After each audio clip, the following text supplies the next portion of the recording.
Oke, kita mulai lagi. Astaghfirullah Rabbal baraya. Astaghfirullah minal khataya. Rabbi zidni ilman nafi'an wa wafiqni amalan sholihan. Astaghfirullah Rabbal baraya. Astaghfirullah minal khataya.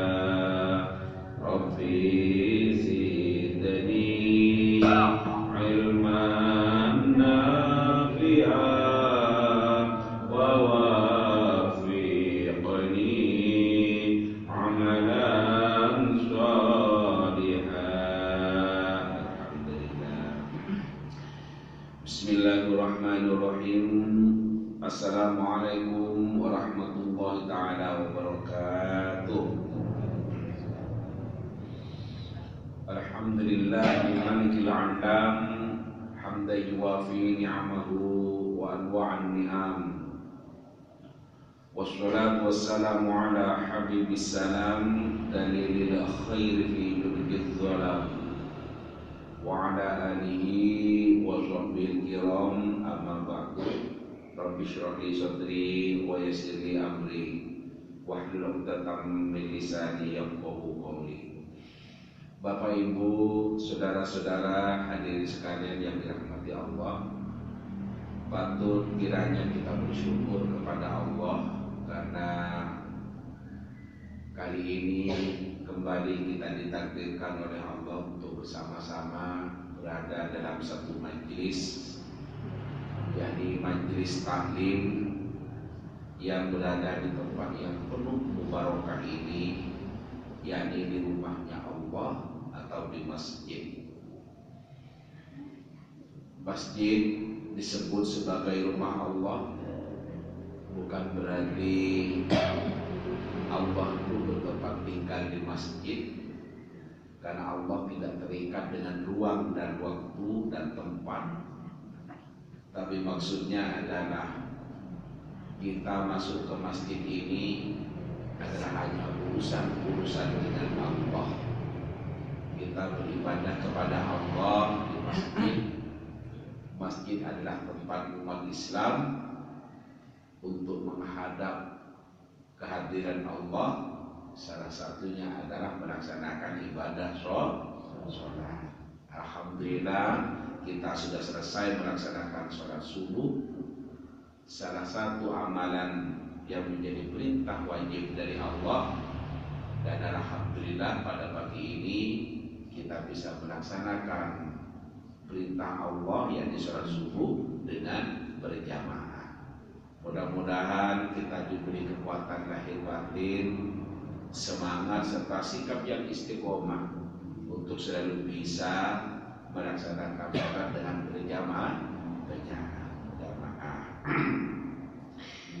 Ibu bapak hadirin sekalian yang saya hormati, masih dalam bab tentang bersedekah atau berinfak atau berzakat, yakni menyisihkan sebagian harta kita untuk orang lain, untuk keluarga, untuk tetangga, dan untuk orang-orang lain yang berhak menerimanya. Mari kita mulai. Bismillahirrahmanirrahim. Wa anhu, ini adalah kembali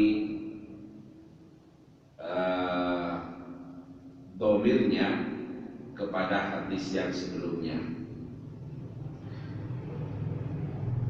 Wa anhu anin Nabi sallallahu alaihi wasallam qala, dan darinya artinya dari Abu Hurairah, karena hadis yang sebelumnya yang kita kaji Jumat kemarin adalah hadis diriwayatkan oleh Abu Hurairah.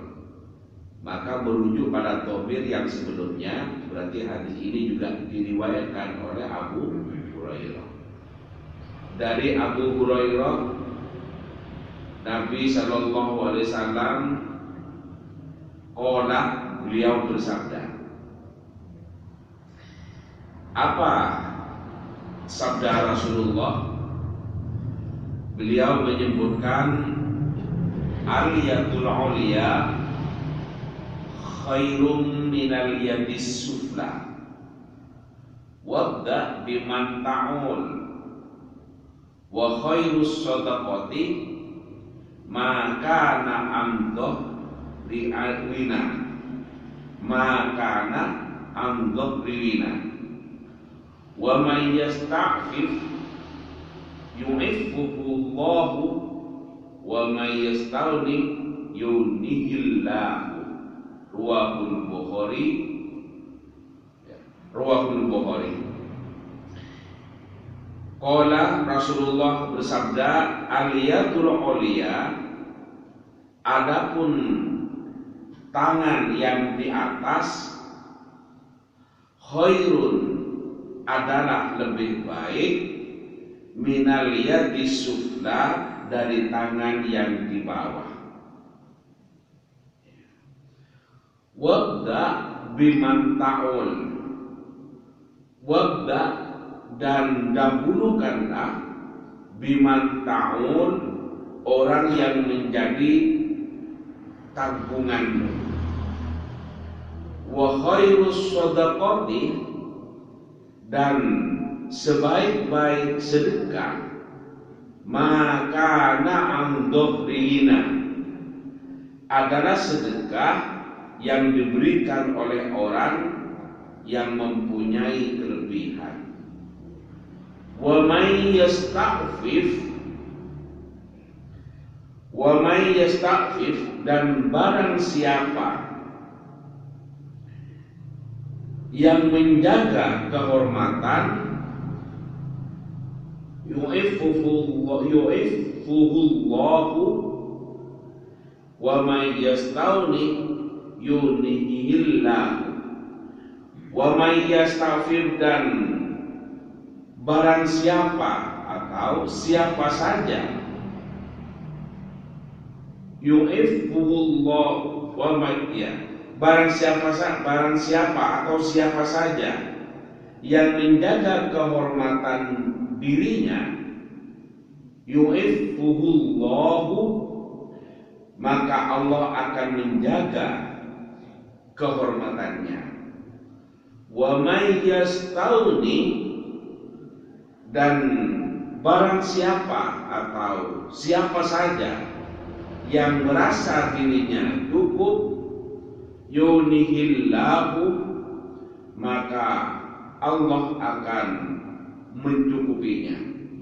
Ruwahul Bukhari, meriwayatkan pada hadis ini Al-Bukhari, Imam Bukhari.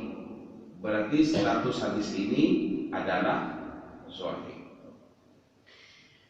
Bapak Ibu hadirin sekalian, para jamaah yang dirahmati Allah, saya memberikan makna bebas dari hadis ini setelah kita artikan per kata, bahwa Rasulullah Shallallahu Alaihi Wasallam bersabda, katanya Rasulullah, tangan yang di atas itu adalah lebih baik daripada tangan yang di bawah. Tangan yang di atas itu artinya orang yang memberi. Tangan yang di bawah itu artinya orang yang diberi. Jelas ke? Saya lanjutkan. Wabda biman ta'un, dan ibda itu bisa bermakna mulai. Nah, maka mulailah dari orang yang menjadi tanggunganmu. Atau dalam kalimat yang lain juga bisa, wabda itu bisa bermakna dahulukanlah. Nah, maka wabda biman taun, dan dahulukanlah orang yang menjadi tanggunganmu. Nah, jadi tangan yang di atas itu lebih baik daripada tangan yang di bawah. Artinya orang yang memberi dalam Islam itu lebih baik daripada orang yang diberi. Dan kata Rasulullah, dahulukanlah orang yang diberi itu orang yang menjadi tanggunganmu. Kalau kita dalam keluarga punya anak, punya istri, maka dahulukanlah itu. Anak dan istri sudah cukup, orang tua sudah cukup. Tapi ternyata saudara kita tidak sama nasib rezekinya dengan kita, maka dahulukanlah saudara kita itu. Karena itu adalah termasuk al-aqrabi, orang-orang yang dekat dengan kita. Ini Rasulullah mengajarkan. Jadi kalau kita bersedekah, dahulukanlah orang yang menjadi tanggungannya, dan dahulukanlah orang-orang yang dekat. Dekat secara kekerabatan, dekat secara kekeluargaan, dan juga dekat secara tempat tinggal. Dekat kekerabatan atau kekeluargaan, nek dulu dewe masih kekurangan, bukan tidak boleh memberikan pada orang lain, tapi dahulukanlah saudaranya sendiri itu yang masih hidup kekurangan. Jelas nggak? Bersedekah kepada orang di Jakarta apakah boleh? Boleh. Tapi kalau saudaranya sendiri kekurangan, maka dahulukanlah saudaranya, dahulukanlah bibinya, dahulukanlah pamannya, umnya, apalagi orang tuanya masih kekurangan. Nah, itu yang dekat dalam kekeluargaan. Ada dekat juga dengan tempat tinggal. Kita punya saudara, ya penting didahulukan. Tapi kalau saudaranya itu ada di Kalimantan, ya dahulukan tetangganya. Kenapa kok begitu? Ya satu, kalau kita punya sesuatu, masak gulai misalnya, kan punya sesuatu. Membuat sate kambing misalnya, kan punya sesuatu. Itu yang dengar duluan bukan saudaranya yang di Kalimantan, tapi tetangganya. Nah, tetangganya itu jangan hanya diberi baunya, jangan hanya diberi aromanya, diberi juga nyicipi apa yang kita punya itu. Tentu kalau cukup untuk berbagi. Kalau hanya cukup untuk istrinya, untuk anaknya, ya tentu tetangga juga tidak menuntut untuk diberi. Tapi kalau kita membeli kambing, masak gulai dengan jumlah yang cukup untuk diberikan tetangganya, maka dahulukanlah tetangga itu. Kenapa kok begitu? Ya, mereka sudah mendengar baunya pasti rasa-rasa ingin. Beda dengan yang tidak dengar baunya. Satu. Yang kedua, kalau kita sakit, kalau kita membutuhkan pertolongan, maka yang peduli pertama kali yang akan menolong kita adalah tetangga kita. Tetangga kita. Karena itu berbaik-baiklah dengan tetangga dengan cara ya berbagi itu ketika kita punya sesuatu. Berbagi dengan tetangga. Orang yang sakit, sakitnya parah, bisa berangkat sendiri ke rumah sakit? Tidak bisa. Kita membutuhkan pertolongan orang lain. Kalau kita sakit, ternyata itu sudah sakit yang terakhir, kita terus meninggal. Nah, dalam Islam itulah yang meninggal kan harus dimandikan, harus dikafani, harus disolati, harus diantar ke kuburan untuk dikuburkan atau dikebumikan. Maka pertanyaannya, bisa mandi sendiri, bisa pakai kafan sendiri, bisa berangkat sendiri ke kuburan? Tidak bisa. Kita membutuhkan pertolongan orang lain. Yang peduli pertama kali biasanya tetangga, Pak Mutir, kemudian malamnya orang-orang yang paham keagamaannya itu adalah orang NU, biasanya kan suka tahlilan. Mau tahlilan sendiri, sudah dalam kuburan, ya tetangganya. Nah, dengan demikian betapa indahnya ajaran ini. Rasulullah mengajarkan kepada tanggungannya, orang-orang dekatnya untuk kita bersedekah. Kalau kita baik dengan tetangga, maka insya Allah tetangga juga akan baik dengan kita. Karena katanya orang Jawa, tiang kulit itu tergantung kepada apa yang ditanam. Sing ditanam kebaikan, sing tukul kebaikan. Kalau kita tidak berbaik-baik dengan tetangga, malas juga tetangganya untuk berbaik dengan kita. Manusia itu adalah makhluk sosial. Karena itu maka tidak mungkin manusia itu bisa hidup sendirian. Kita punya sepeda motor, iya, tapi kita butuh bahan bakar, belinya pada orang. Nah, coba nggak ada orang yang jualan bensin atau sekarang pertalite nih. Kalau zaman kulo riyen, kalau zaman di Balawi pun ada yang pertalite, opo pertalite. Sing onten nak bensin, onten Balawi ini. Sampai sekarang ke pom, nanti pom bensin. Gak ada punya pom pertama. Itu lebih pom pertalite. Karena sudah biasa di lidah orang-orang mengucapkan bensin. Kita butuh bensin. Itu. Kita punya uang. Maka untuk persiapan makan kita butuh beras, beli beras. Petani tidak bercocok tanam, ya repot juga kita. Kita butuh ikan laut. Siapa yang nangkap? Ya para nelayan. Kita butuh sayur, para petani sayur. Kita butuh pendidikan anaknya, kita butuh sekolah. Di dalam itu ada Pak Guru, ada Bu Guru, butuh jasanya Pak Guru, butuh jasanya Bu Guru. Anak kita tidak bisa baca Quran, ingin dibisakan baca Quran, butuh ustaz, butuh guru ngaji, dan seterusnya. Ini semua adalah cermin bahwa kita itu tidak ada apa-apanya tanpa orang lain.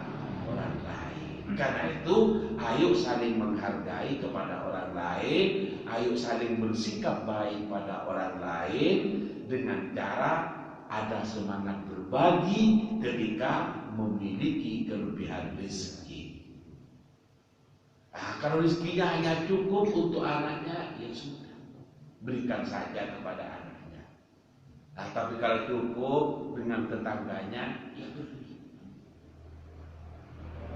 Sampai di mana jarak yang harus diberi? Ya secukupnya. Tetangganya penuh karena kebetulan tinggal di daerah yang padat penduduk. Nah, tetangganya banyak, mau diberi semua. Kalau rezekinya hanya sedikit, ya tidak usah beri sedikit saja. Kata G. Saya lanjutkan.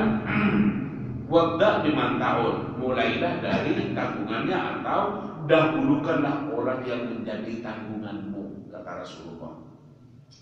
Saya ulangi, tangan yang di atas lebih baik daripada tangan yang di bawah.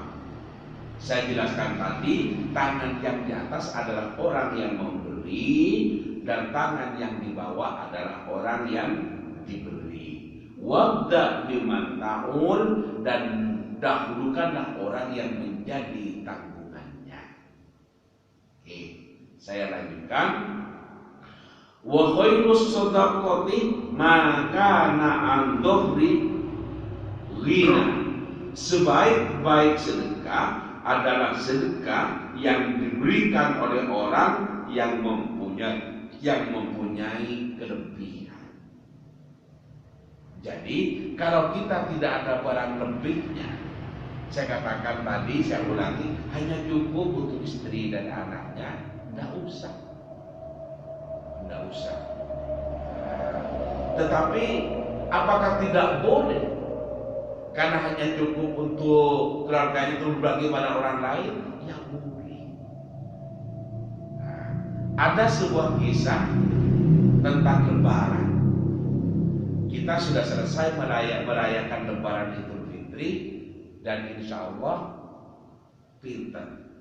setengah bulan lagi ya, insya Allah akan melaksanakan Lebaran Idul Adha atau Hari Raya Kurban. Nah, Nabi itu mempunyai roti ya, sekitar selebar lengser tanah. Kertas tanah begini, selebar itu. Karena Nabi itu ya mempunyai, sebut saja semacam panti asuhan lah kalau sekarang. Anak asuh, anak yatim sekitar 40 orang. Maka oleh Nabi, roti itu dipotong sampai jadi 41. Dengan harapan yang 40 itu diberikan kepada anak yatim yang menjadi asuhannya itu, yang satu mau dinikmati oleh Nabi. Nah, kemudian setelah yang satu itu mau dinikmati, yang 40 kan sudah diberikan kepada anak yatim, anak asuhannya itu. Setelah yang satu itu mau dinikmati oleh Nabi, datang Abu Dzar Al-Ghifari, ya Rasul, saya sudah 3 hari tidak makan. Saya butuh roti itu ya Rasul. Apa tindakan Rasulullah? Roti yang sudah potongan kecil dibagi 41 itu dapat 1 Rasulullah, itu dipotong lagi dibagi 2, diberikan kepada Abu Dzar Al-Ghifari. Nah, kemudian berarti tinggal separuhnya sudah punya Rasulullah. Setelah itu dalam kisah itu diceritakan, ya, Siti Aisyah datang, ya Rasul, saya ini adalah istri engkau. Saya lebih berhak makan itu karena saya adalah tanggunganmu ya Rasul. Dan saya sudah dari pagi tidak makan, saya lapar. Nah, oleh Rasulullah yang tinggal separuh sudah kecil dibagi 2 dengan Abu Dzar Al-Ghifari, separuhnya yang Rasul. Yang separuhnya Rasulullah dibagi 2 lagi dengan istrinya Siti Aisyah. Nah, maka berarti ya semacam seperempatnya dari anak yatim itu yang seperti dibagi kepada yang yatim itu kan, tinggal seperempatnya itu yang dinikmati oleh Rasulullah. Nah, Rasulullah seperti itu dalam semangat bersedekahnya, yang sesungguhnya dirinya masih utuh, ya, tapi semangat berbaginya sangat tinggi diberikan oleh Rasulullah. Nah, tapi Rasulullah sangat bijak. Itu adalah contoh seorang nabi yang memiliki semangat berbagi yang luar biasa. Tetapi jika bersabda untuk kaumnya, Rasulullah tahu seperti ini, yakni wa khairus shadaqati ma kana an dhurri ghina. Dan sebaik-baik sedekah itu adalah yang diberikan oleh orang yang memiliki kecukupan. Kecukupan apa? Kecukupan rezeki. Berarti apa? Orang yang memiliki kecukupan rezeki itu ada tanggung jawab untuk berbagi, khususnya kepada saudara-saudara kita yang tidak berkecukupan dalam masalah ekonomi.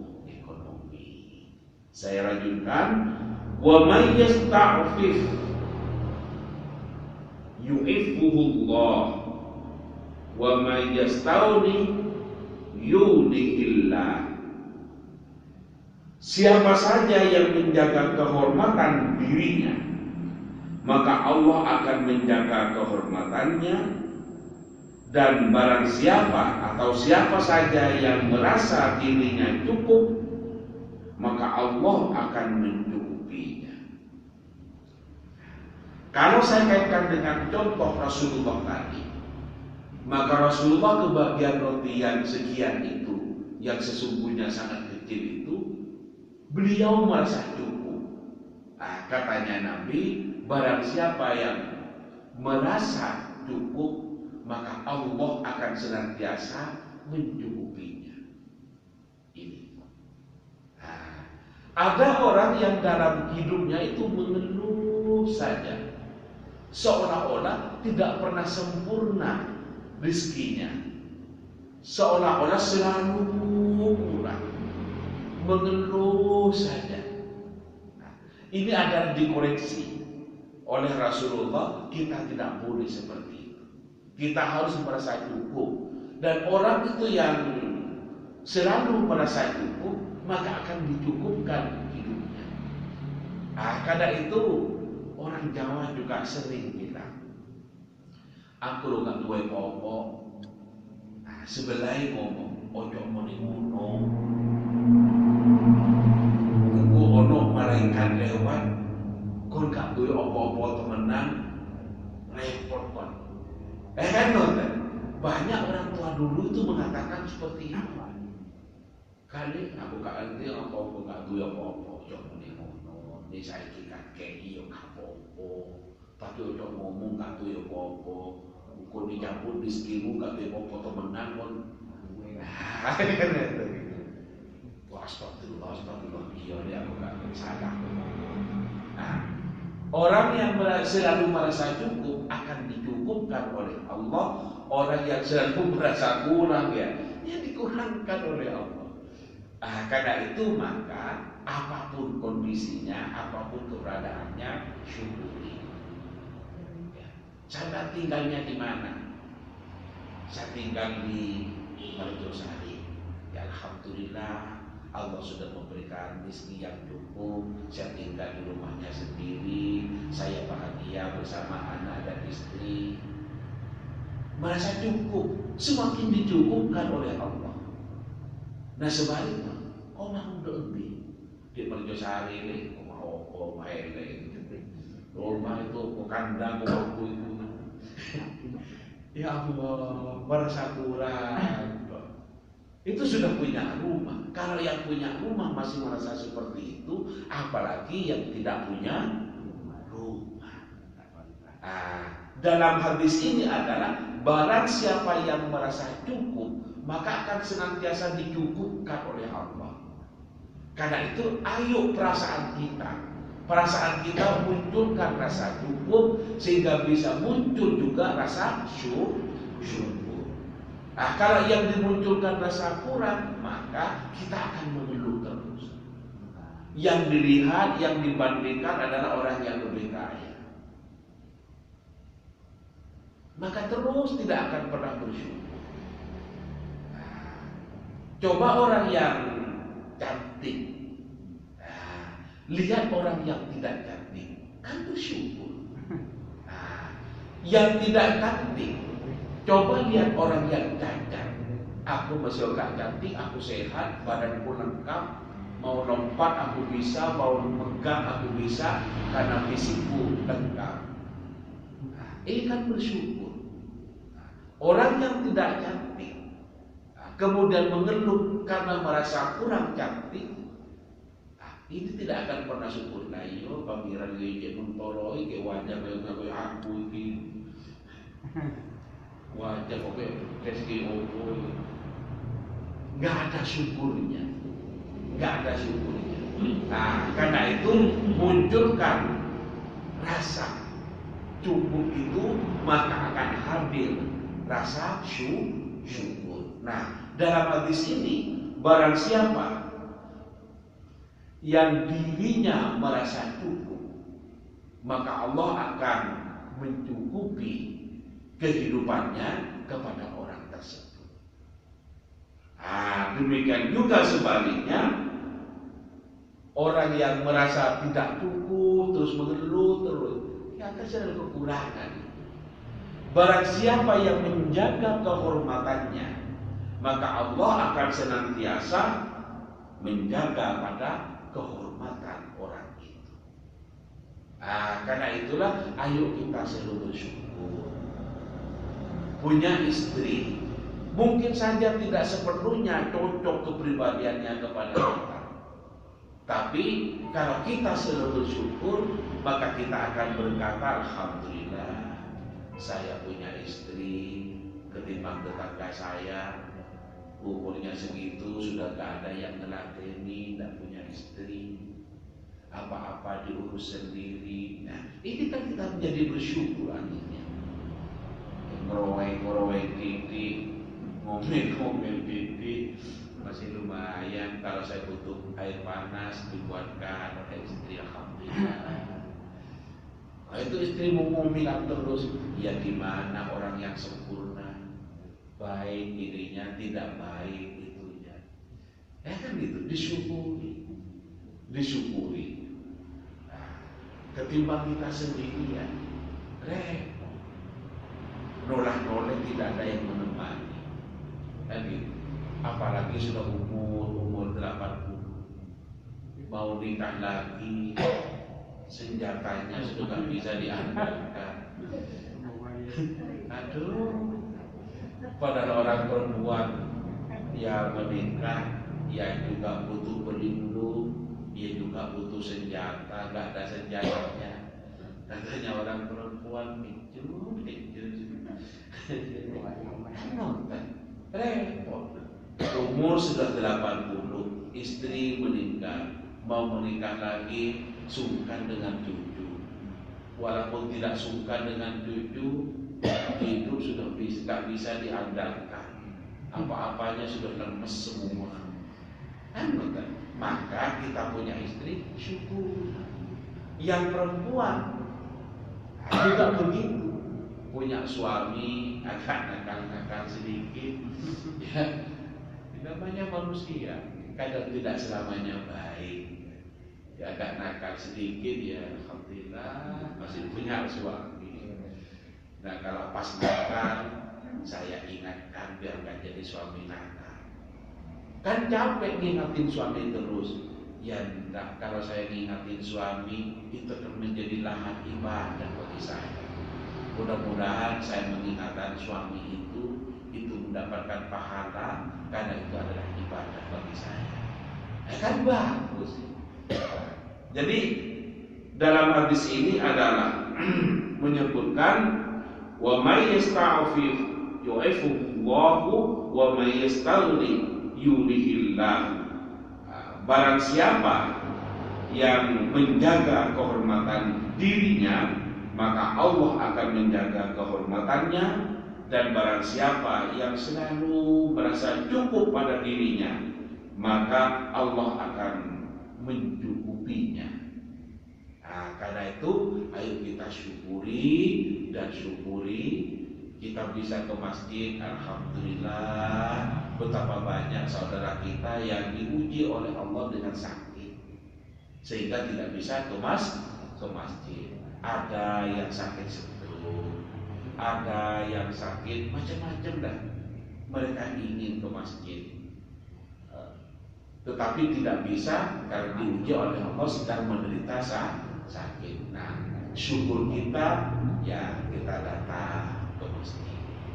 Nah, bisa bertemu dengan tetangga-tetangga yang biasa aktif berjamaah di masjid, saling bertegur sapa.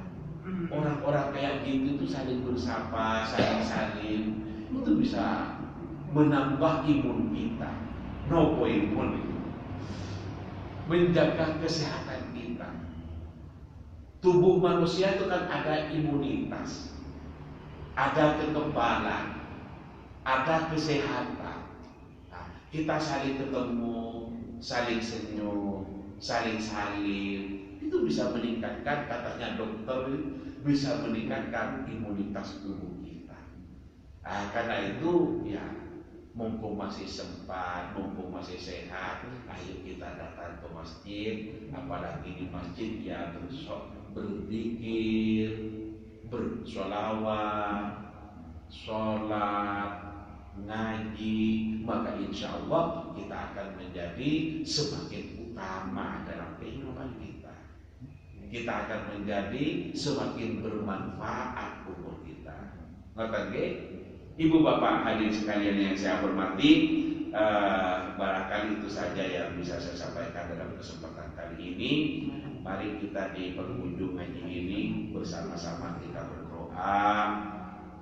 Mudah-mudahan Allah mengabulkan semua doa kita. Al-Fatihah.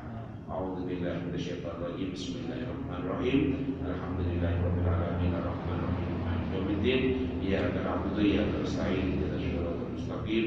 Siratal ladzina an'amta 'alaihim ghairil maghdubi 'alaihim waladdallin. Bismillahirrahmanirrahim. Alhamdulillahirabbil alamin. Hamdan na'imin, hamdan syakirin, hamdan yuwafi ni'amahu wa yukafi mazidah. Rabbana lakal hamdu kama yanbaghi li jalalika wal ikram wa Allahumma shalli ala sayyidina Muhammadin wa ala alihi wa sahbihi ajma'in. Alhamdulillahirabbil alamin.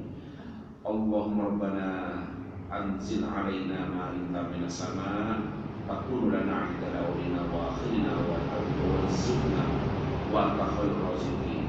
Allahumma aghnina bil ilmi wa zayyinna bil hilmi wa akrimna bil taqwa wa jammilna bil afiyah wa tawaffana bi husnil khatimah. Allahumma inna nas'aluka ridhaka wal jannah wa na'udzubika min sakhatika wan nar wa adkhilna al jannata ma'al abrar ya aziz ya waffar ya rabbal alamin. Allahumma yassir lana umurana wa la tu'assir alaina. Allahumma inna nas'aluka salamatan fid din wa 'afiyatan fil jasadi wa ziyadatan fil ilmi wa barakatan fil rizqi wa taubatan qabla al maut wa rahmatan indal maut wa maghfiratan ba'dal maut. Allahumma hawwin 'alaina fi sakaratil maut wa najatan min nar wa hisab. Rabbana atina fid dunya hasanah wa fil akhirati hasanah wa qina adzabannar. Subhana rabbika rabbil izzati amma yasifun. Wassalamun ala al-mursalin walhamdulillahi alamin. Demikian yang dapat saya sampaikan, semoga ada barokah dan manfaatnya. Hadanallahu ajma'in ila siratal mustaqim. Wallahu muwaffiq ila aqwamit thoriq. Assalamualaikum warahmatullahi wabarakatuh.